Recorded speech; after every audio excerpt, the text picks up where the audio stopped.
İsmim Abdülal. Ben şu naişler çıkış bazısından nay yapılan ustam. Ben naylık kılatılı 10 yıl oldu.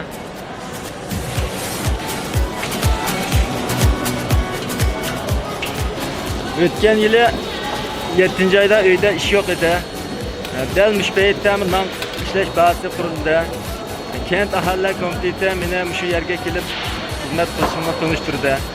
Bu yerning xizmat sharoiti burunqidan yaxshi. Biz kunlikka 500 dan ortiq non yoqamiz.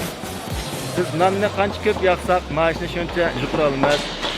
Bizning bu yerda xizmatimiz nihoyat xushal-xuram o'tadi.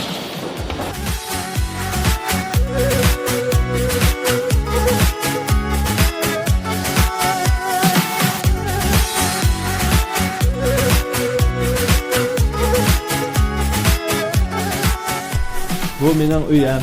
Bu uyimning hammasini yangidan sağgan.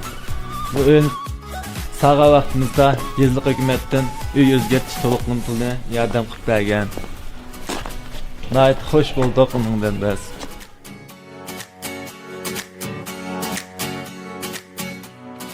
Hozir har kuni o'yitlarning yinda amra bo'lib, yimnimiz kirim qilyapman.